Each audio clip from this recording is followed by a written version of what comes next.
Hello guys, welcome back to my YouTube channel. YouTube channel Venkat Explorer. இன்றைக்கி நம்ம YouTube channel என்ன பார்க்க போகிறோம்னா, ரயில்வே ரிலேட்டடான ஒரு இம்பார்ட்டண்டான நியூஸ் தான் பார்க்க போகிறோம். ட்ரெடிஷ்னலாக ரயில்வே டிக்கெட்ஸ் நீங்கள் ஆன்லைனில் புக் பண்ணுவீங்க. ஆஃப்லைனில் போனால் ஜென்ரல் டிக்கெட் நீங்கள் எப்படி எடுப்பீங்கன்னா, டிக்கெட் கவுண்டரில் போனீங்கன்னா டிடி கொடுப்பாங்க.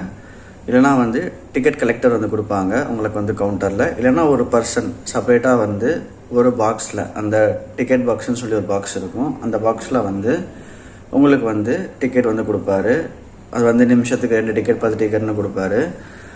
இப்போ ரயில்வே என்ன சொல்லியிருக்காங்கன்னா, நீங்கள் கம்மிங் April 1, 2024 யூபிஐ யூஸ் பண்ணலாம் அப்படின்னு சொல்லியிருக்காங்க.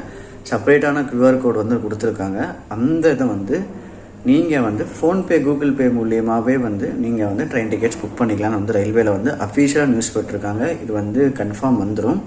அதே மாதிரி நீங்கள் அண்டர்சர்வ் டிக்கெட்ஸ் யூடிஎஸ்லேயும் நீங்கள் புக் பண்ணிக்கலாம். இந்த யூபிஐ ஆல்ரெடி ஆன்லைன் புக்கிங்கில் இருக்குது for booking of berths. But general டிக்கெட்ஸுக்கு யூபிஐ யாரும் யூஸ் பண்ணுறதில்ல. பட் இனிமேல் இந்தியன் ரயில்வேஸில் அது யூஸ் பண்ண போகிறாங்க. நீங்கள் டிக்கெட் கவுண்டரில் போயிட்டு ஃபிசிக்கலாக காசு கொடுக்காம நீங்கள் ஆன்லைன்லேயே யூபிஐ மூலியமாக பே பண்ணிக்கலாம். அங்கே கியூஆர் கோட் ஸ்கேனர் எல்லாமே கொடுத்துருவாங்க. இதுதான் இன்றைக்கான நியூஸ். ஸோ பயனுள்ள தகவல் உங்களுக்கு பிடிச்சிருக்குன்னு நினைக்கிறேன். ஸோ சப்ஸ்கிரைப் பண்ணுங்கள் அண்ட் டேக் கேர்.